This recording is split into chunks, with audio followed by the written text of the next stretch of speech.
Kita bersyukur, bersukacita kepada Tuhan kita boleh mengadakan ibadah peringatan hari kenaikan Tuhan Yesus ke surga. Kita bersyukur di Indonesia, di negara ini, di mana kita itu minoritas, tetapi ini boleh menjadi public holiday atau hari libur nasional ya.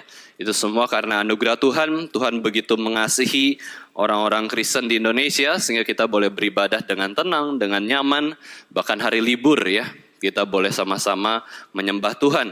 Di negara-negara lain yang bukan mayoritas Kristen itu tidak ada libur ya. Mereka merayakan ibadah ya mungkin di malam hari ataupun gereja juga kesulitan untuk mengadakan ibadah. Ya, tetapi kita bersyukur atas anugerah Tuhan.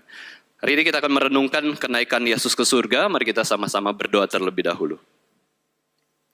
Bapa kami yang di surga, kami mengucap syukur, kami boleh mengenal Engkau di dalam diri Tuhan Yesus Kristus, yang adalah Tuhan dan Juru Selamat kami, yang adalah pengantara kami kepada Bapa di surga. Kami berterima kasih Tuhan untuk anugerah yang terbesar yang sudah Tuhan berikan kepada kami yang tidak layak, yang begitu berdosa, yang begitu melawan Tuhan. Hari ini Tuhan kami mau menjalankan tugas kami di hadapan Engkau. Kami mau menjalankan kehendak Engkau di dalam kehidupan kami, yaitu untuk menyembah Engkau, beribadah kepada Engkau, dan sungguh-sungguh mengenal Engkau lebih dalam lagi ketika kami masih ada di bumi ini. Kiranya Tuhan boleh menolong kami, baik pengkhotbah, Tuhan boleh berkati, baik setiap kami yang mendengar firman Tuhan, Tuhan boleh sertai, sehingga kami boleh sungguh-sungguh mengenal Tuhan dan bertumbuh serupa dengan Yesus Kristus. Dalam nama Tuhan Yesus Kristus kami sudah berdoa dan mengucap syukur. Amin. Mari kita buka Alkitab kita dari Injil Lukas 24 ayat 50 sampai 53. Kita akan membaca firman Tuhan ini bersama-sama. Lukas 24 ayat 50 sampai yang ke-53.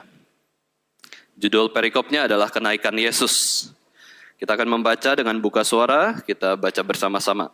Lukas 24 ayat 50 sampai 53 bersama-sama. Lalu Yesus membawa mereka keluar kota sampai dekat Betania.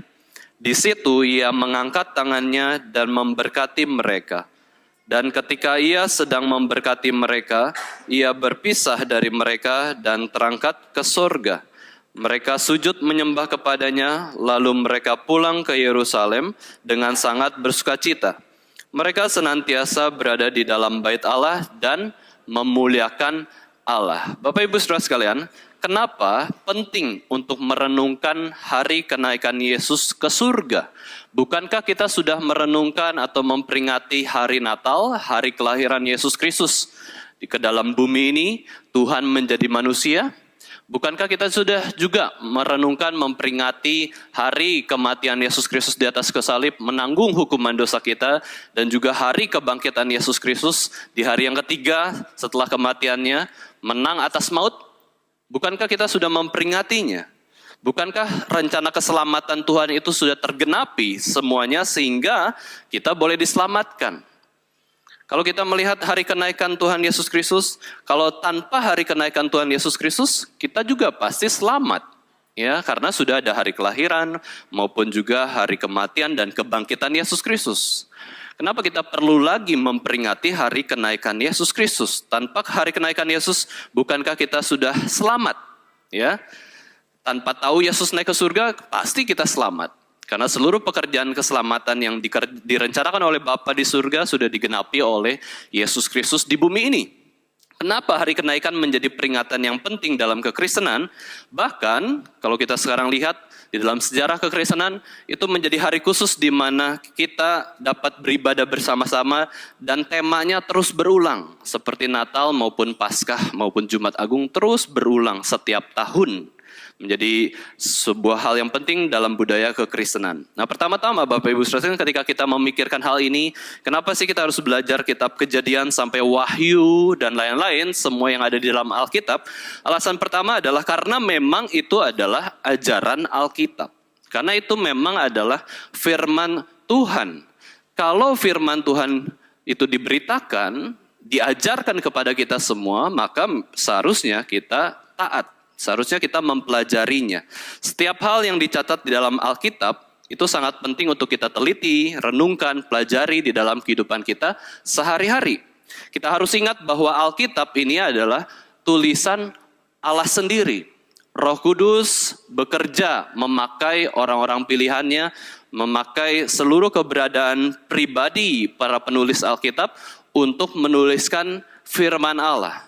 Dan seluruh tulisan di dalam Alkitab itu adalah tulisan yang berbeda dengan tulisan yang ada di bumi ini. Seluruh tulisan di dalam Alkitab adalah tulisan yang dinafaskan oleh Allah sendiri.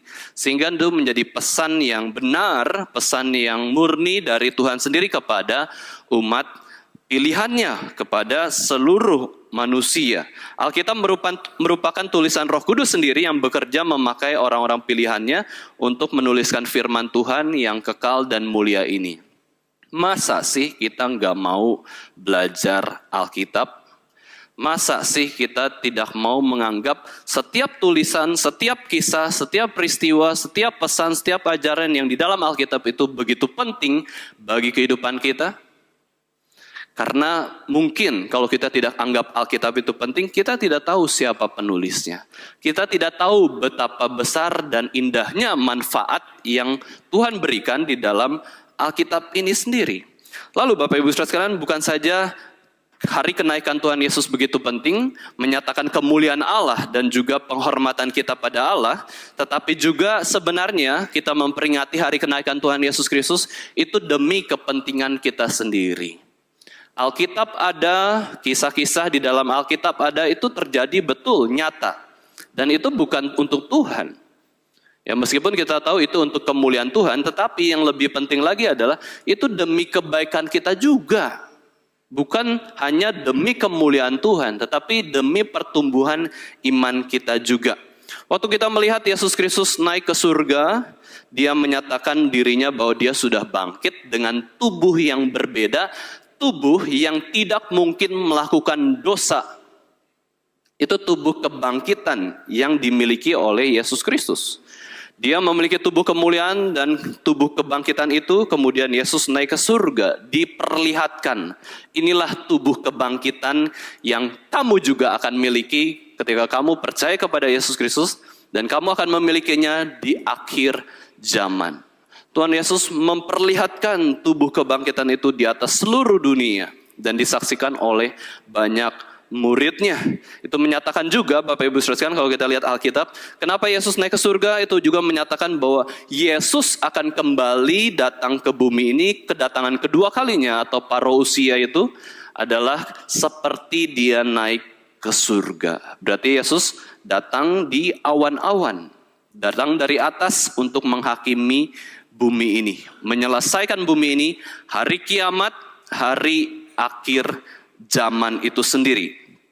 Nah, kemudian ketika kita merenungkan alasan yang lain, Bapak Ibu Saudara sekalian, alasan kedua hari kenaikan Yesus ke surga itu begitu penting, sebab hari kenaikan itu memberikan pesan kepada kita bahwa Yesus berhasil menyelesaikan seluruh tugasnya di bumi, sehingga kalau tugasnya sudah selesai di bumi, dia tidak perlu lagi ada di bumi. Yesus tidak perlu lagi ada di bumi dengan tubuhnya, karena Yesus sudah selesai tugasnya. Dia sudah selesai. Yesus tidak perlu pelayanan di bumi lagi dengan tubuhnya. Nah, ketika kita menyadari bahwa Yesus di bumi pun ada batas hidupnya, itu pun menjadi penghiburan bagi kita bahwa ketika kita melihat ada orang-orang yang meninggal, Bapak Ibu Saudara sekalian, ketika kita melihat dan merasakan mengalami ada orang yang kita kasihi meninggal, ya memang karena semua orang itu memang ada batas hidupnya di bumi. Yesus tuh umurnya di bumi 33,5 tahun. Dan Yesus kalau sudah selesai tugasnya di bumi, ya diangkat ke surga. Ya selesai, nggak ada di bumi lagi. Ini berarti yang menentukan batas hidup seseorang ya di seluruh dunia ini adalah Allah sendiri. Justru ketika kita melihat Yesus naik ke surga, tidak ada lagi di bumi, kita belajar tentang kedaulatan Allah atas seluruh manusia. Kedaulatan Allah atas seluruh yang ada di bumi ini. Kita nggak selamanya ada di bumi. Suatu hari nanti kita akan ada batas hidupnya dan kita akan berhenti. Ya, kita akan meninggal, kita akan stop, dan kita akan berjalan menuju kekekalan. Tetapi satu sisi berarti kalau kita masih hidup di bumi ini, tugas kita belum selesai. Dan kalau tugas kita belum selesai, ya kita tidak akan pergi-pergi dari bumi ini. Nah, setiap manusia memiliki tugas dari Tuhan, dan ketika manusia itu meninggal dunia, kita harus tahu bahwa tugasnya sudah selesai di bumi ini. Maka waktu kita masih bisa hidup di bumi ini, Bapak Ibu Saudara sekalian, ada tugas-tugas yang perlu kita kerjakan, dan kita kerjakan semaksimal mungkin untuk menyenangkan Tuhan, sebaik mungkin dan sesetia mungkin. Nah, kemudian alasan ketiga, hari kenaikan begitu penting ya Bapak Ibu Saudara sekalian, yaitu menunjukkan bahwa Yesus kembali ke rumahnya. Yesus kembali ke surga. Yesus menikmati surga dengan tubuh kebangkitan. Tubuh natur manusia itu yang sudah dimuliakan, yang sudah menggunakan tubuh kebangkitan. Waktu Yesus di dalam kekekalan, blueprint natur manusia itu ada. Dan ketika 2000 tahun lalu Yesus turun dari surga ke bumi, Yesus menggunakan atau memakai atau mengambil natur manusia. Sehingga Yesus satu pribadi, natur Allah dan natur manusia. Itu masih di bumi. Ya, dia di bumi terus ya, di bumi. Dan kemudian pada hari kenaikan Yesus ke surga, dia menggunakan tubuh kebangkitannya. Nah, ini yang menjadi misteri dalam kehidupan kita. Bagaimana surga tapi ada tubuh kebangkitan. Dan ada Yesus di sana. Satu-satunya pribadi yang seperti Yesus ya hanya Yesus. Meskipun kita tahu bahwa ada beberapa orang yang diangkat ke surga, tapi kita tidak tahu betul-betul mereka itu memakai tubuh kebangkitan atau tidak. Misalkan ambil contoh Nabi Elia. Misalkan ambil contoh Henokh. Kita nggak tahu. Betul-betul pakai tubuh kebangkitan nggak? Nggak tahu. Mereka naik ke surga dengan tubuh manusia yang berdosa. Bukan tubuh kebangkitan seperti Yesus naik ke surga. Hanya Yesus yang memakai tubuh kebangkitan. Itulah kenapa Tuhan Yesus juga disebut sebagai yang sulung di antara orang-orang yang lain. Itu karena dia yang pertama ya ke surga dengan tubuh kebangkitannya. Yesus kembali ke surga karena memang dia berasal dari surga. Dia pemilik surga. Yesuslah yang mampu membawa kita ke surga karena dia memang berasal dari surga. Dia sudah tahu jalan dari surga ke bumi. Dia pun tahu dari bumi ke surga bagaimana caranya. Karena dia adalah Tuhan. Nah, sekarang kita bisa tahu bahkan. Kita bisa mengenal Yesus Kristus. Yesus ada di mana? Meskipun pertanyaan ini adalah pertanyaan yang terbatas ruang dan waktu. Waktu kita tanya Yesus ada di mana? Kita bisa sebut Yesus di surga. Karena apa? Yesus naik ke surga. Kita bisa mengenal di manakah Yesus Kristus itu. Yesus sudah di surga. Kita bisa dengan jelas mengetahui keberadaan Yesus. Yesus tidak ada lagi di bumi. Maka ketika ada orang mengatakan, akulah Yesus, itu bukan Yesus. Yesus sudah di surga. Akulah Mesias, akulah Juru Selamat, akulah Tuhan, akulah Yesus Kristus Juru Selamat dunia. Itu bukan Yesus Kristus, Yesus ada di surga. Masih kita mau percaya hamba-hamba Tuhan yang menyesatkan banyak orang Kristen yang mengatakan, aku Mesias, aku Juru Selamat, akulah Tuhan, taat padaku. Itu omong kosong, itu bukan Tuhan, itu bukan Yesus Kristus. Dia manusia berdosa, layaknya kita semua. Dan Yesus bertahta di surga, dikatakan di dalam pengakuan iman rasuli dan di dalam Alkitab juga, Yesus duduk di sebelah kanan Allah Bapa. Bukan betul-betul duduk secara literal, tetapi maksudnya adalah memerintah bersama dengan Bapa di surga. Ya, memerintah dengan otoritasnya yang penuh di surga. Dan suatu hari nanti Yesus akan kembali ke bumi ini menghakimi semua orang dengan segala kemuliaannya. Dengan kita tahu bahwa Yesus naik ke surga, kita pun semakin teguh bahwa Yesus di surga, kita yang percaya Yesus bisa ke surga juga dan pasti masuk ke surga. Sekali lagi Bapak Ibu sekalian, ini bukan sombong, ya, bukan eksklusif. Saya yakin masuk surga. Itu dikatakan dengan kerendahan hati, saya tidak layak, saya harusnya masuk neraka. Tetapi karena anugerah Tuhan, saya yakin saya masuk ke surga. Saya masuk surga bukan karena usaha saya sendiri, bukan karena perbuatan saya sendiri, tetapi karena Yesus sudah di surga. Dan saya percaya kepada Yesus Kristus yang ada di surga, yang adalah juru selamat saya diyakinkan oleh Roh Kudus bahwa saya masuk surga. Dan saya sendiri juga yakin dengan hati nurani saya sendiri, saya pasti masuk surga karena firman Tuhan mengatakannya dan karena keyakinan dari Roh Kudus sendiri. Nah, dari kitab Lukas yang barusan kita baca, kita bisa melihat beberapa fakta, Bapak Ibu saudara sekalian, dari ayat 50. Kita coba lihat ya. Lukas 24 ayat 50, di situ dikatakan, lalu Yesus membawa mereka, murid-murid, pergi keluar kota dekat Betania. Nah, di situ Yesus mengangkat tangan dan memberkati mereka. Nah, setelah Yesus menampakkan diri kepada para rasul dan para muridnya, ya, setelah 40 hari lewat dengan tubuh kebangkitan, Yesus menampakkan diri. Ini tidak tahu ya, apakah terjadinya bersamaan? Bisa saja kan, mungkin kita tidak tahu. Tapi Yesus dalam 40 hari itu menampakkan diri ke berbagai murid, berbagai rasul, ya. Dan setelah itu, Yesus sendiri yang membawa mereka keluar kota sampai dekat ke Betania. Inisiatif Yesus mengadakan perpisahan itu dari Yesus sendiri ya. Perpisahan dengan para rasul, para muridnya, Yesus membawa. Inilah inisiatif dari Yesus Kristus. Terjemahan kata membawa, Bapak Ibu saudara sekalian, itu diterjemahkan lebih tepat yaitu sebagai Yesus memimpin mereka.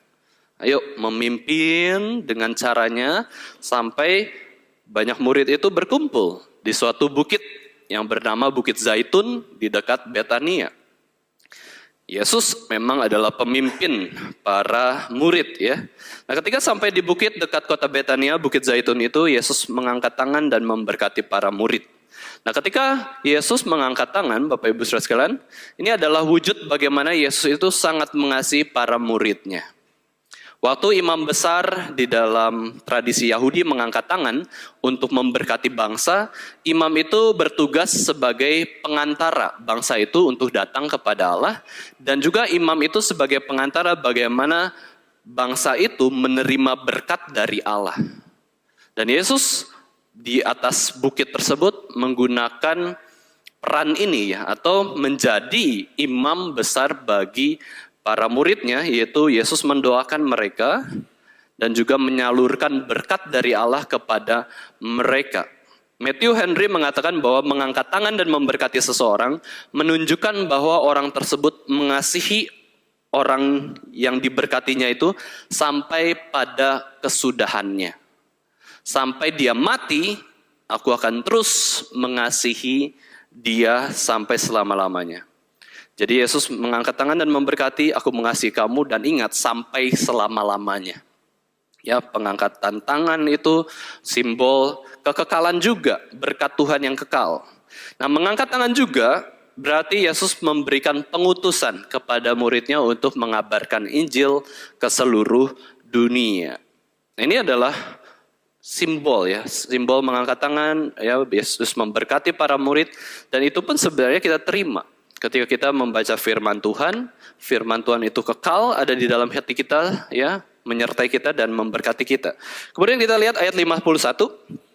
Dan ketika sedang memberkati mereka, ia berpisah dari mereka dan terangkat ke surga. Nah, sekalipun Yesus sangat mengasihi para muridnya, ya, sekalipun Yesus itu sungguh-sungguh memperhatikan, sungguh-sungguh mengasihi para muridnya, tapi kalau memang waktunya sudah pisah, harus pisah. Dia berpisah. Dan siapa yang mengadakan perpisahan? Yesus sendiri.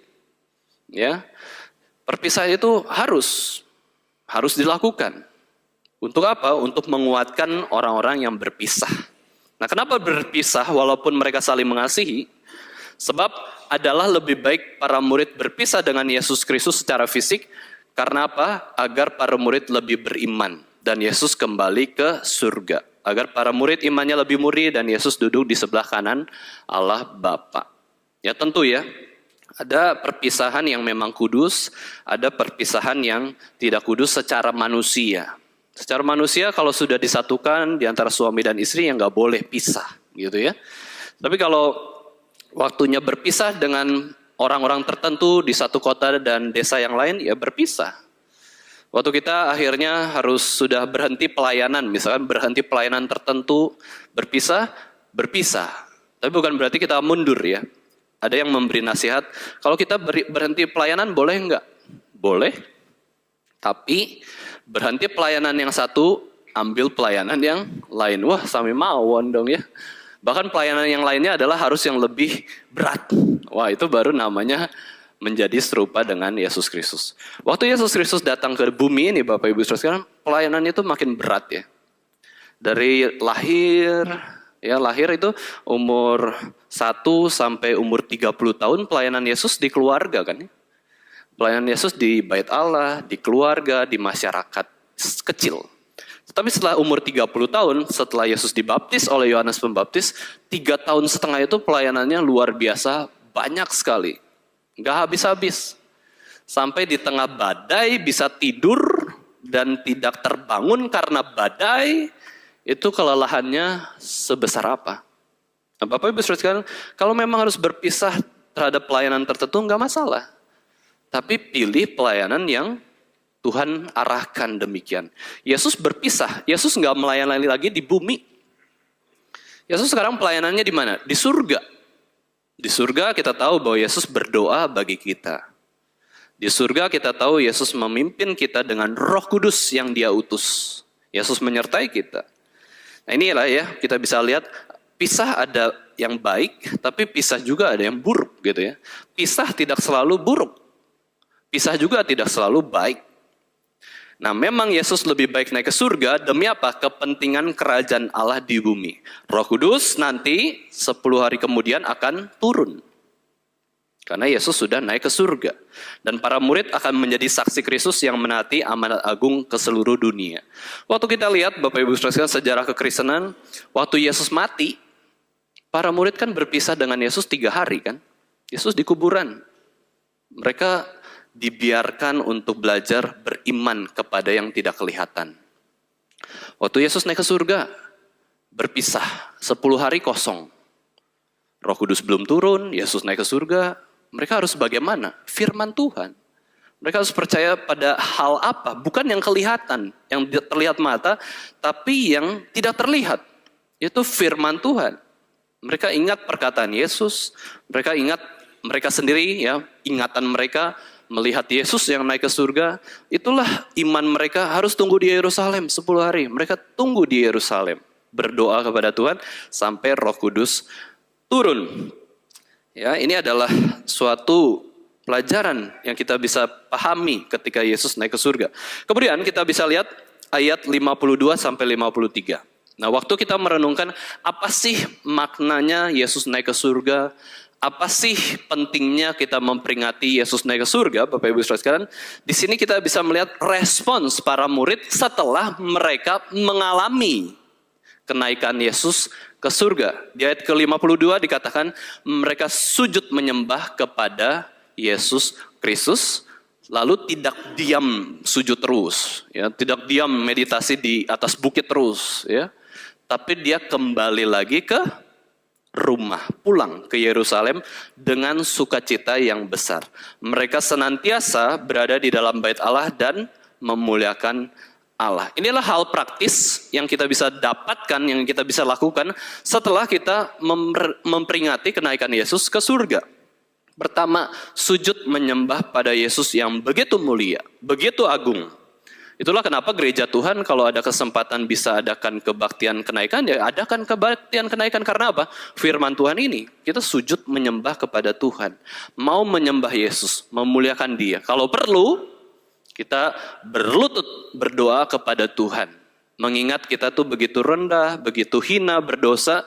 Yesus itu ada di atas tinggi, begitu mulia.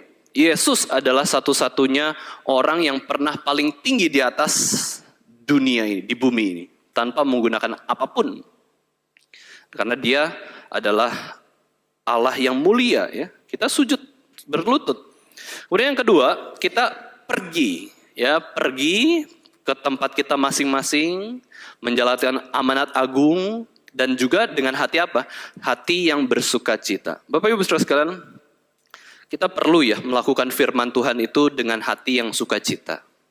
Kita perlu melatih selera rohani kita. Waktu datang ibadah, saya bersyukur. Ya, bersukacita. Ya, minta pertolongan Roh Kudus, berikan sukacita ketika bisa beribadah hari Minggu. Karena banyak juga orang Kristen beribadah hari Minggu dengan tidak bersukacita, malas, ya, benci malah ya, datang ke gereja atau membaca firman tuh, wah rasanya berat sekali. Salah. Justru ketika kita melihat kemuliaan Yesus Kristus, kita bisa lakukan perintah Tuhan dengan rasa yang baru. Rasa sukacita. Karena itu adalah kebaikan dan anugerah dari Tuhan sendiri. Sukacita para murid itu karena apa? Karena mereka dapat wahyu Tuhan, firman Tuhan. Sukacita para murid ketika melihat kenaikan Yesus ke surga, setelah Yesus pergi ke surga, mereka karena apa? Karena pengalaman itu mereka alami. Ya, pengalaman bersama dengan Tuhan. Bukan hanya firman Tuhan, tetapi pengalaman bersama Tuhan. Dan mereka juga bersukacita karena kebenaran firman Tuhan yang mereka percayai. Mereka bersukacita karena mereka dapat arah yang jelas, diutus. Kamu tuh pergi. Tugas kamu adalah menjadi penjala manusia. Mereka dapat sukacita karena diberikan tujuan hidup dari Tuhan Yesus sendiri. Dan yang ketiga yang mereka lakukan adalah senantiasa ada di rumah Tuhan. Mereka nggak pengen jauh-jauh dari kemuliaan Tuhan. Dan mereka tahu bahwa kemuliaan Tuhan itu ya lambang kehadiran Tuhan adalah di bait Allah. Sehingga mereka sembari bisa, selagi bisa mereka datang ke gereja. Ada ibadah atau tidak ada ibadah, waktu lagi kosong mereka datang ke gereja. Untuk apa? Beribadah kepada Tuhan. Untuk berdoa kepada Tuhan. Di gereja kita bersyukur, ada satu gereja meskipun tempat duduk di perpustakaan kita tidak terlalu banyak ya, tetapi kita bisa datang di perpus, di toko buku, bisa merenungkan kebenaran firman Tuhan, bisa berdoa kepada Tuhan, beribadah, melayani Tuhan, memuliakan Allah dengan seluruh kehidupan mereka semua. Nah, Bapak Ibu Saudara, selanjutnya kita akan merenungkan 7 fakta di dalam kenaikan Yesus ke surga. Ya, yang pertama, kalau kita lihat kenaikan Yesus ke surga ini, Yesus naik ke surga sesudah Yesus memberikan Great Commissions. Ya, kita bisa lihat. Yang pertama, sebelum Yesus naik ke surga, terangkat ya, naik ke surga, Yesus menyatakan perintah yang terakhir yang dia ucapkan dengan mulutnya, yang dia berikan di dalam salam perpisahan Yesus dengan para muridnya, yaitu adalah amanat agung. Dia memberikan amanat agung. Mari kita lihat Matius 28 ayat 18 sampai 20. Mari kita baca bersama-sama amanat agung dari Tuhan Yesus Kristus. Matius 28 ayat 18 sampai 20, 2, 3. Yesus mendekati mereka dan berkata, "Kepadaku telah diberikan segala kuasa di surga dan di bumi. Karena itu pergilah, jadikanlah semua bangsa muridku, dan baptislah mereka dalam nama Bapa dan Anak dan Roh Kudus.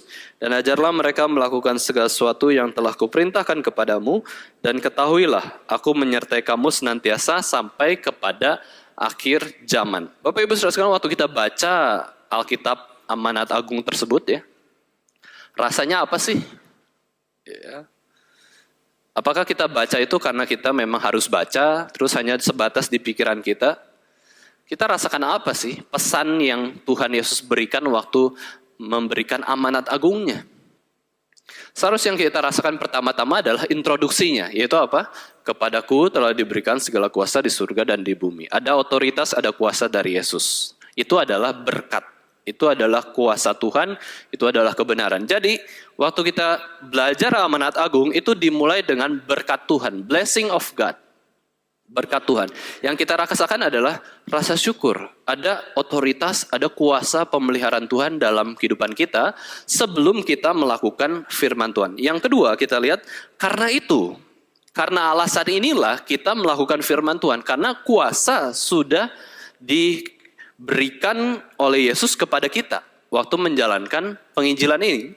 Karena itu pergilah, jadikanlah semua bangsa muridku dan baptislah mereka dalam nama Bapa dan Anak dan Roh Kudus, dan ajarlah mereka melakukan segala sesuatu yang kuperintahkan kepadamu. Sampai sini. Kita rasanya apa Bapak Ibu Saudara sekalian ya? Wah, ini tugas yang mudah ya, saya lakukan aja ya.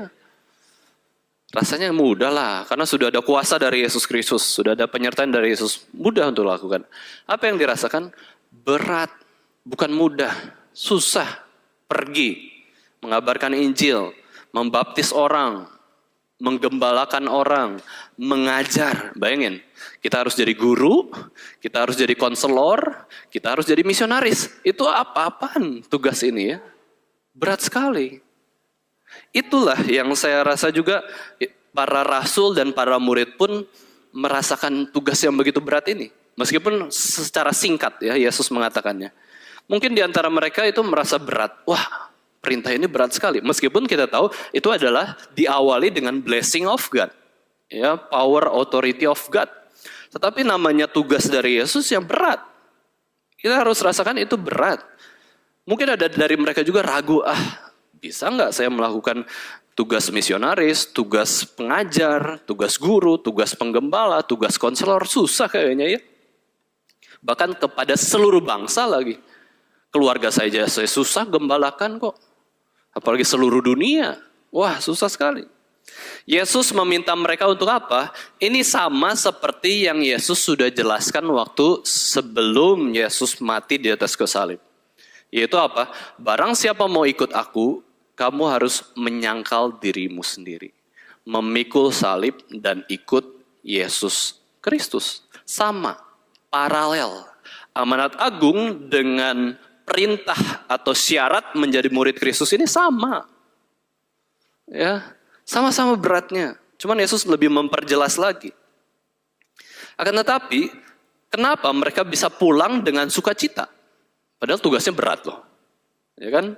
Kalau kita dikasih tugas yang berat, PR yang banyak, ujian yang susah, pulang dengan happy, ya, wah, gak bisa.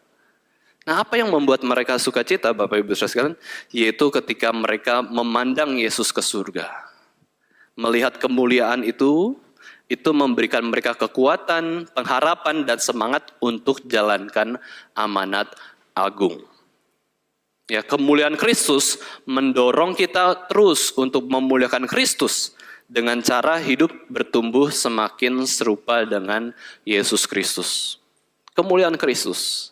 Kita melihat kemuliaan Kristus luar biasa, anggap ya, ada saya lah ya, anggap saya ya, tiba-tiba terangkat dari mimbar ini sampai ke atas salib itu ya. Bapak Ibu Saudara sekalian, hatinya rasanya apa? Wow ya. Kita lihat pesulap aja, wow kok ya. Apalagi benar-benar terjadi. Wah, kita semangat. Ini gereja yang mujizat terjadi di gereja ini. Wah, semangat. Ya, ini adalah kebenaran. Gereja ini harus bawa orang. Untuk lihat apa? Untuk lihat pengkhotbahnya bisa terangkat terbang. Ayo minggu depan terbang lagi ya. Terbang lagi. Wah, itu salah ya. Itu kemuliaan manusia. Tetapi kemuliaan Kristus kalau kita lihat, itu membuat kita taat. Itulah dipenuhi Roh Kudus. Dipenuhi Roh Kudus berarti taat firman Tuhan. Dipenuhi Roh Kudus berarti mengabarkan Injil, mengajar, menggembalakan. Sudah. Itu tugas dari Yesus kok. Ya, itu tugas dari Yesus. Fakta kedua, kenaikan Yesus ke surga disaksikan oleh banyak orang. Ya, fakta kedua adalah kenaikan Yesus ke surga disaksikan oleh banyak orang. Nah, kalau kita ditanya Bapak Ibu Saudara sekalian, kita sudah menjadi orang Kristen berapa puluh tahun? Waktu Yesus naik ke surga disaksikan oleh berapa orang? Saya yakin nggak semua orang bisa menjawabnya. Waktu Yesus naik ke surga, ya terangkat kan ya, melawan gaya gravitasi, ya terbang lah. Terbang tapi tanpa sayap, Bapak Ibu Saudara sekalian ya. Itu Yesus disaksikan oleh berapa orang? Kita sudah Kristen berapa tahun Bapak Ibu Saudara sekalian? Pernah coba pikirkan hal ini? Belum tentu kita memikirkannya ya, cuek lah ya, berapa orang gak penting lah, yang penting Yesus naik ke surga gitu ya. Tapi sebenarnya ya, pertanyaan ini pun ada jawabannya di dalam Alkitab. Pertanyaan ini dapat dijawab oleh kita semua sebagai orang Kristen. Ada yang menjawab, sebagian orang Kristen mengatakan bahwa saksi kenaikan Yesus Kristus itu 11 rasul saja. Saya juga waktu merenungkan khotbah ini, mempersiapkan khotbah ini, berapa orang ya yang naik ke surga, yang melihat Yesus naik ke surga? Searching Google ya, tanya Mbah Google ya, yang tahu segala sesuatu, coba searching, bisa cari ke web atau teksnya ya, atau cari ke image-nya. Waktu saya cari ke image-nya, semua itu seniman ya, seniman Kristen ataupun yang menggambarkan kenaikan Yesus ke surga, semuanya itu menggambarkan 11 rasul saja. Nggak ada yang katakan lebih banyak dari itu. Ya, nah jadi jawaban yang muncul bisa 11 rasul saja, tetapi ada yang juga yang mengatakan bahwa yang melihat Yesus naik ke surga itu bukan 11 rasul saja, melainkan 500 orang. 500 orang di atas bukit Zaitun ya. Kemudian atau mungkin sebagian lagi menjawab, memangnya Alkitab kasih tahu gitu ya, bingung ya. Ya bingung lah. Oke, coba kita dengarkan. Nah, kita mempelajari dalam 1 Korintus 15 ayat 6. Mari kita buka Alkitab kita. 1 Korintus 15 ayat 6, Bapak Ibu Saudara sekalian. Kita baca bersama-sama ya. 1 Korintus 15 ayat 6, 1, 2, 3. Sesudah itu ia menampakkan diri kepada lebih dari 500 saudara sekaligus. Kebanyakan dari mereka masih hidup sampai sekarang, tetapi beberapa di antaranya telah meninggal. Nah, di sini ditafsirkan Yesus menampakkan diri dengan tubuh kebangkitan ya kepada 500 saudara sekaligus.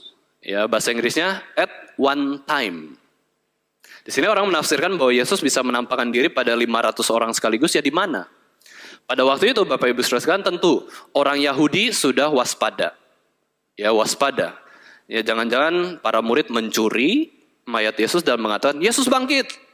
Mereka menjaga orang Kristen, mereka menghalangi aktivitas orang Kristen. Mereka tuh waspada, orang Yahudi, ahli Taurat.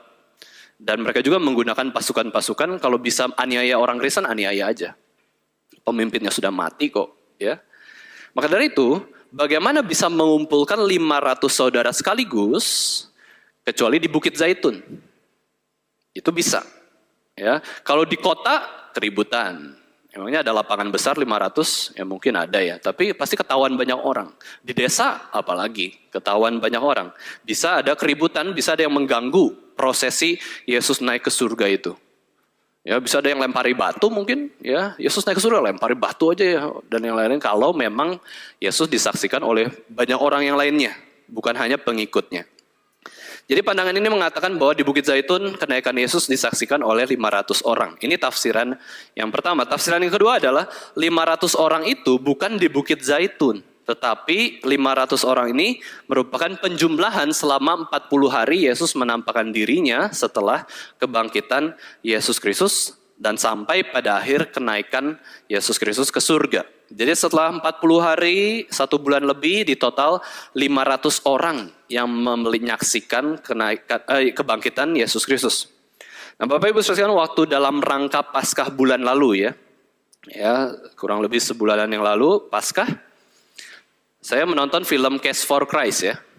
Nah, film ini kan berdasarkan kisah nyata seorang jurnalis bernama Lee Strobel yang bertobat dari ateis menjadi Kristen, ya kan? Nah, di film tersebut ada cuplikan bagaimana Lee Strobel itu mencari fakta-fakta tentang kebangkitan Yesus ke ahli-ahlinya, ya, ke ahli sejarah, ahli teologi, ahli manuskrip. Dia cari yang dia bisa, dan yang dijelaskan itu ya, si ahli sejarah itu mengatakan pada satu waktu itu bukan 500 orang yang berkumpul, melainkan dikatakan dalam film itu sebanyak 500 orang secara terpisah melihat Yesus dalam jangka waktu yang bersamaan. Jadi 500 orang itu terpisah-pisah, tapi melihat Yesus, penampakan Yesus, kebangkitan Yesus itu di dalam waktu selama 40 hari. Jadi si film tersebut menafsirkan bukan 500 orang berkumpul di Bukit Zaitun. Lalu jawabannya bagaimana? Yang benar mana? 500 orang, 11 rasul, atau tidak tahu berapa orang yang menyaksikan kenaikan Yesus Kristus, atau tidak disebutkan. Nah, jawaban paling aman adalah, ya ini kasih jawaban paling aman ya. Sejak kebangkitan Yesus sampai kenaikan Yesus ke surga itu saksi matanya 500 orang, itu pasti. Ya, sejak kebangkitan sampai kenaikan Yesus Kristus. Nah, di atas Bukit Zaitun kita nggak tahu berapa orang persisnya, tapi yang pasti adalah 11 rasul itu ikut. Ya, seluruh rasul harus ikut menyaksikan kenaikan Yesus Kristus ke surga karena mereka rasul, ya, orang yang Yesus panggil sendiri. Nah ini ya, karena Alkitab mencatat memang 11 rasul itu dibawa Yesus ke Bukit Zaitun menyaksikan kenaikan Yesus ke surga. Nah itu jawaban paling aman. Ya kita kan cari yang aman-aman ya, jangan sampai kita salah. Yang ketiga, terjadi, ini fakta kenaikan Yesus Kristus surga, yaitu terjadi setelah 40 hari Yesus bangkit dari kematian ya, Bapak Ibu Saudara. Nah, ini menunjukkan bahwa tubuh kebangkitan ya tidak membuktikan atau tidak membuat orang itu berhenti bekerja. Itulah kenapa kita percaya waktu kita di surga, kita masuk surga, kita tetap bekerja. Karena apa? Lihat tubuh kebangkitan Yesus Kristus. Masih ada tugas. Waktu Yesus bangkit dari kematian, masih ada tugas. Selama berapa lama? 40 hari. Ngapain Yesus dengan tubuh kebangkitan menjalankan tugasnya itu ngapain? Yaitu memberitakan kerajaan Allah kepada para muridnya. Dengan tubuh kebangkitan, Yesus memberitakan kerajaan Allah. Kalau Yesus mau memberitakan kerajaan Allah dengan makan ikan goreng pun, Yesus makan. Ya, makan ikan goreng, demi apa? Para murid sadar Yesus sudah bangkit dan ini adalah tubuh kebangkitan. Hantu tidak ada tubuhnya. Yesus membuktikan kepada para murid dia bisa makan ikan goreng dengan tubuh kebangkitan itu. Jadi Yesus itu waktu bangkit masih ada tugas, yaitu apa? Memberitakan kerajaan Allah, menolong para muridnya yang lagi down rohaninya, yang lagi hopeless. Waduh, Yesus mati. Tuhanku mati, guruku mati, konselorku mati, penggembalaku mati. Sedih, pulanglah, nggak usah menjadi penjala manusia. Itu omong kosong, Yesus nggak ada. Ya, tapi Yesus bangkit, menyatakan penguatan kepada para murid yang sedang putus asa. Yesus selama 40 hari memberitakan kerajaan Allah. Kenapa 40 hari? Bapak Ibu Saudara, memangnya kerajaan Allah itu harus diberitakan selama 40 hari kayak gitu ya? Nah, kita pelajari ya tradisi Yahudi maupun Yunani, angka 40 itu ya, angka 40 ya, menurut tradisi Yahudi dan Yunani itu melambangkan sebuah transisi. Ya, transisi atau perubahan, konsep pembaruan. New beginning, awal mulai yang baru, itu 40 hari. Ambil contoh, 40 hari 40 malam air bah memenuhi bumi. Itu transisi bumi. Berubah, bumi itu berubah dengan perubahan yang besar sehingga memasuki kehidupan yang baru. Nuh pun ya diberikan perintah untuk beranak cucu bertambah banyak. Ya keturunan manusia yang dari Adam dan Hawa yang kemudian menjadi banyak sekali, terus tinggal Nuh saja dan keluarganya kemudian muncul lagi. Itu new beginning, awal mula yang baru. Kemudian 40 tahun bangsa Israel berputar-putar di padang gurun. Yaitu membuat sistem ibadah yang baru di padang gurun. Bagaimana Israel diubah 40 ya, angka 40, tapi ini 40 tahun.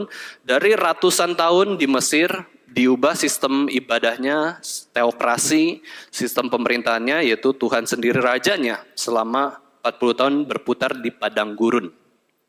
40 hari Musa di atas Gunung Sinai, itu menunjukkan juga suatu hari yang genap, ya pembaruan. 40 hari Yesus berpuasa, tidak makan di padang gurun. Itu menandai awal mula yang baru di dalam kehidupan pelayanan Yesus Kristus. Nah itu angka 40. Khususnya orang Yunani bahkan mengatakan ya, gagasan 40 tahun itu adalah puncak kehidupan manusia. Ya, umur 40 tahun itu puncak kehidupan manusia, tapi itu Yunani. Ya kan, Yunani. Ya, kalau kita lihat berdasarkan Yesus Kristus lah, tubuh Yesus Kristus itu Yesus berumur 33,5 tahun. Nah, kita bisa sebut ya, ini teori ya, pandangan kita sendiri, ya puncak kehidupan manusia ya umur 33,5 tahun itu. Tapi bagi orang Yunani 40 tahun. Karena apa? Karena ya 40 tahun itu mungkin setengahnya ya dari kehidupan manusia. Umur manusia kan 70, 80 tahun saja. Setengahnya dari 80 tahun, 40 tahun. Ini puncak kehidupan manusia dan dari fakta ini 40 tahun itu juga mewakili satu generasi. 40 tahun. Nah, itu Yunani ya. Nah Yesus menghabiskan 40 hari terakhir di bumi ini Ya, kalau kita lihat berdasarkan simbol atau arti angka 40 ini, berarti juga kekristenan mengalami sebuah transisi. Ya, transisi dari apa? Keberadaan Yesus di bumi menjadi tidak ada lagi Yesus di bumi. Dan diganti dengan zamannya Roh Kudus. Ya, Roh Kudus dicurahkan, Yesus mengutus Roh Kudus. Nah, selama 40 terakhir Yesus di bumi, dia memiliki tubuh kebangkitan di mana dia tidak bisa berdosa ya. Dan apa yang dilakukan Yesus terus memberitakan kebenaran, damai sejahtera. Selanjutnya Bapak Ibu sekalian, fakta keempat, ya, kita merenungkan fakta keempat dari kenaikan Yesus adalah mujizat terakhir Yesus di bumi. Dia terbang, tadi saya katakan ya, dia terangkat lah ya, diangkat melawan gaya gravitasi. Dan di sini kita belajar bahwa orang Kristen tidak anti supranatural, hal yang supranatural. Kita nggak anti. Bahkan keberadaan manusia sampai hari ini pun ditopang oleh Allah yang adalah supranatural. Allah itu lebih dari hal alamiah, lebih dari hal alam, ya. Kuasa supranatural Allah menopang bumi ini berjalan sesuai dengan kehendak dan rencananya. Melihat hidup Yesus pun demikian, Allah jadi manusia, supranatural. Ya, tapi di dalam Allah jadi manusia, secara kemanusiaan banyak hal yang alamiah, hal yang natural juga Yesus lakukan. Tetapi ada juga hal yang supranatural, itu yang dikatakan sebagai mujizat. Kemudian terakhir Yesus tutup kehidupannya dengan hal yang supranatural juga. Naik ke surga. Kita sebagai orang Kristen dituntut untuk belajar hidup karena iman. From faith to faith. Ya, hidup manusia bukan natural saja, hukum alam saja, sains saja, bukan. Tetapi ada yang lebih daripada itu, yaitu supranatural. Nah, ini kepercayaan kita. Hidup kita itu bukan hanya sementara saja di bumi ini, tetapi ada kekekalan. Hidup kita sebagai manusia bukan jasmani saja, tetapi ada rohaninya juga. Itu yang menjadi pesan bagaimana kita melihat Yesus mengawali hidupnya di bumi dan mengakhiri hidupnya di bumi adalah dengan supranatural. Memang lebih banyak yang naturalnya, ya kan? Maksudnya secara kemanusiaan, secara alaminya Yesus lakukan. Tetapi bukan berarti tidak ada supranaturalnya juga. Nah, ini harus dipahami secara seimbang. Yang supranatural itu jarang. Yang natural itu biasa, sering. Kita jangan balikan hal ini, fakta ini. Kita pengennya yang supranatural, sering terjadi. Salah, Yesus sendiri enggak kok kayak gitu. Kita ingin yang natural, jarang terjadi. Salah. Yang benar adalah supranatural itu jarang. Jarang. Gak usah diada-adain. Gak usah harus ada, itu hanya sekali terjadi mungkin dalam hidup kita. Yesus sekali terjadi dari Tuhan jadi manusia. Yesus sekali terjadi naik ke atas surga, ke surga. Terus kita cari-cari turun naik surga, neraka gitu, sering-sering gitu ya. Pengen saya lebih dari Yesus. Terus kita cari-cari yang supranatural. Ya, pengen bisa terbang, pengen yang sakit disembuhkan, sering-sering. Loh, yang supranatural itu jarang, bukan sering, ya. Harus normal lah. Jadi orang Kristennya jangan jadi orang Kristen yang mengawang-awang. Jangan berat sebelah. Nah, bila berat sebelah Bapak Ibu Saudara sekalian, kita akan menjadi orang yang mistis. Hidup dalam roh. Ya. Ngeroh, semua dirohanikan, ya. Karena supranatural semua. Loh, kita ini kan jasmani kan. Kita kan manusia. Tetapi jangan juga jadi sebaliknya Bapak Ibu Saudara. Kita jadi orang yang rasionalis. Semua pakai rasio. Semua harus alami. Semua harus ada sebab akibat. Semua harus begini, begitu, begini, begitu. Wah, kita terlalu mengandalkan rasio kita. Enggak. Dua-duanya harus dipahami secara seimbang. Dan kita tahu berdasarkan hidup Yesus pun, ya supranatural itu jarang kok. Ya, supranatural itu jarang. Dan kenapa Yesus Kristus juga di dalam kehidupannya supranatural agak sering dibandingkan dengan kita juga. Karena Yesus sedang menyatakan kerajaan Allah, dirinya sebagai anak Allah. Itu ada wahyu Tuhan sedang dikerjakan secara khusus. Kita sudah ada Alkitab, PB, PL, masih mau yang supranatural. PBPL ini sudah supranatural kok. Bisa ada PL dan PB ini secara tertulis itu sudah supranatural. Ya kita jelaskan firman itu sudah sangat baik ya. Nah kemudian fakta kelima, kenaikan Yesus ke surga adalah sebelum kedatangan Yesus yang kedua kalinya. Nah kita lihat tadi ya di dalam bacaan bertanggapan, Kisah Rasul 1 ayat 9 sampai 11. Ya, coba kita baca. Saya akan bacakan untuk kita semua ya. Kisah Rasul 1 ayat 9 sampai 11. Sesudah ia mengatakan demikian, terangkatlah ia disaksikan oleh mereka dan awan menutupnya dari pandangan mereka. Ketika mereka sedang menatap ke langit, waktu ia naik itu, tiba-tiba berdirilah dua orang yang berpakaian putih dekat mereka dan berkata kepada mereka, "Hai orang-orang Galilea, mengapakah kamu berdiri melihat ke langit? Yesus ini yang terangkat ke surga meninggalkan kamu. Akan datang kembali dengan cara yang sama seperti kamu melihat dia naik ke surga." Di sini ada kata yang lebih jelas, yaitu ada kata awan menutupi Yesus Kristus. Nah mereka, Bapak Ibu Saudara sekalian, para rasul dan para murid melihat ke atas sampai Yesus itu benar-benar hilang dari pandangan mereka, bukan karena mereka tidak bisa lihat Yesus, tapi karena awan yang menutupi Yesus Kristus. Waktu kita melihat langit malam hari, Bapak Ibu Saudara sekalian, mata kita itu bisa paling jauh tuh melihat berapa kilometer? Kalau bumi ini bundar, kan ya, bumi ini bundar. Maka waktu kita lihat bumi ke depan, ada yang katakan kita hanya bisa melihat 5 kilometer paling jauh. Karena bumi ini kan bundar, terus nggak kelihatan lagi yang depan, hilang. Tapi kalau kita lihat atas langit, kita bisa lihat puluhan ratusan kilometer, karena apa? Bintang pun kita bisa lihat. Bulan pun kita bisa lihat, kalau langitnya cerah. Matahari pun kita bisa lihat kok, kalau nggak ada yang menghalangi kita. Mata kita bisa jauh sekali. Ya, nah sekarang waktu Yesus naik terangkat ke surga, mau nunggu sampai kapan? Sampai Tuhan Yesus hilang kalau semuanya cerah ya, semuanya nggak ada awan gitu ya. Wah lama banget hilangnya gitu ya. Apa perlu mujizat kedua yaitu hilang Tuhan Yesus, cing ya? Enggak. Lihat lama Yesus ke atas sampai awan menutupi. Berarti cukup lama karena ada awan itu kita bisa lihat. Pesawat aja kita bisa lihat kok.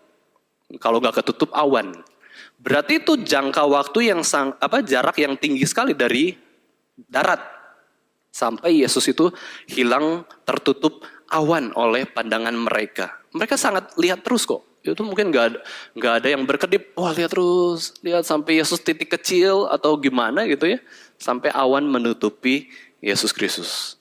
Kalau awan menutupi, kita sendiri yang di sana, Bapak Ibu sekalian pengen lihat. Mana ya, awan minggir dong awan ya. Awan minggir. Karena kita penasaran.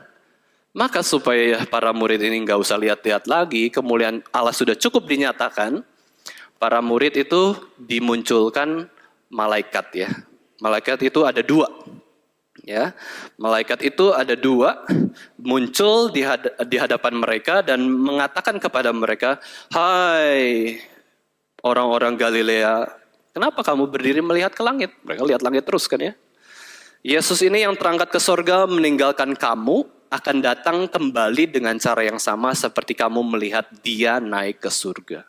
Waktu Yesus datang kedua kalinya, kita akan lihat juga ke atas. Dan Yesus adalah pribadi yang tertinggi di atas seluruh alam semesta. Disinilah wahyu dari malaikat yang mengatakan kedatangan Yesus kedua kalinya itu seperti apa. Disaksikan oleh banyak orang juga. Fakta ke-6, Bapak Ibu Saudara sekalian ya.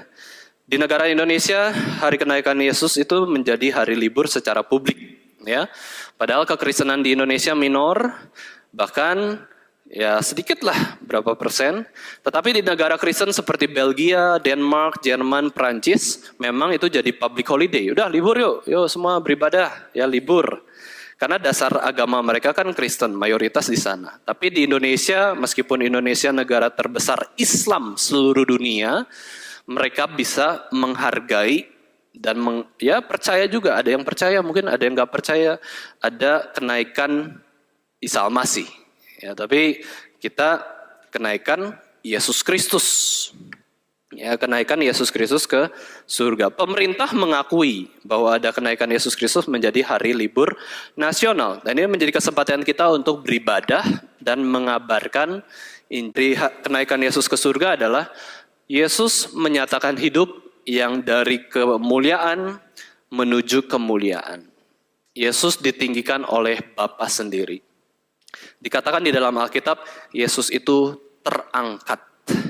Ya, bukan terbang, ya bukan ya. Tapi Yesus itu terangkat. Ya, terangkat diangkat oleh siapa? Oleh Bapa di surga. Ya, Bapa di surga yang menarik Yesus untuk kembali ke surga. Itu adalah proses Yesus paling ditinggikan. Setelah pada waktu Yesus menjelma jadi manusia, kita tahu kan ya, kehidupan Yesus Kristus itu curve-nya Jesus Christ itu ya, kurvanya Yesus Kristus kan dari kemuliaan menuju perendahan atau humiliation sebagai manusia, penderitaan, bahkan kematian, titik terendah. Tetapi sejak kebangkitan itu mulai naik, kemuliaan itu terus dinyatakan sampai yang paling tinggi di dalam bumi ini. Kemuliaan Yesus Kristus paling tinggi dinyatakan ketika Yesus terangkat, naik ke surga bersama dengan Allah Bapa kembali memerintah di sana. Yesus menjadi yang sulung di antara umat pilihan karena dia yang pertama masuk surga dengan tubuh kebangkitan. Di akhir zaman kita akan mengikuti teladan Yesus Kristus, kita pun akan diberikan tubuh kemuliaan, tubuh kebangkitan, dan kita akan masuk ke surga bersama-sama dengan Yesus Kristus. Bapak Ibu sekalian, inilah beberapa renungan tentang kenaikan Yesus ke surga. Kiranya hidup kita boleh semakin serupa dengan Yesus Kristus. Kiranya hidup kita boleh senantiasa suka sama Tuhan Yesus. Suka terhadap perintah-perintahnya. Ya, semakin rela untuk memaksa diri menaati Yesus Kristus. Dan memaksa diri menjadi seseorang yang rela untuk taat dan mengasihi Yesus Kristus. Kita rela kok menempuh jalan salib. Ya, kita taat kok. Ya, meskipun kita bisa bedakan ketaatan ya. Waktu kita menempuh penderitaan, kesulitan sebagai orang Kristen itu ketaatan yang pasif. Tapi waktu kita berusaha melayani Tuhan, beribadah, taat, berbuat baik itu ketaatan yang aktif. Waktu kita berbuat baik belum tentu kita dapat kelancaran, kesulitan, kemudahan, justru banyak kesusahan, justru banyak penghakiman orang.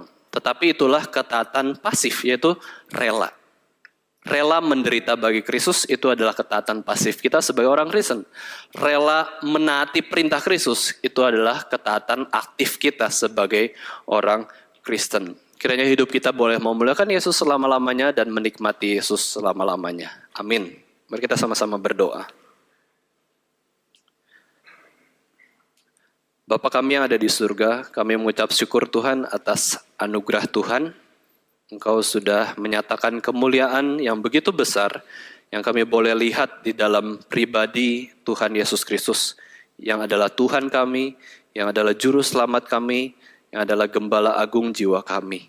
Tuhan, kiranya hidup kami ini boleh senantiasa menyenangkan Tuhan. Ampunilah segala dosa-dosa kami, kelemahan kami, berikan kami pertobatan Tuhan. Dan jangan biarkan kami menjadi orang yang bebal, yang seringkali melakukan dosa kepada Engkau. Pimpinlah kehidupan kami supaya kami boleh terus diarahkan oleh Roh Kudus untuk senantiasa memuliakan Yesus Kristus seumur hidup kami. Dalam nama Tuhan Yesus Kristus, Tuhan dan Juru Selamat kami yang hidup, kami sudah berdoa dan mengucap syukur. Amin.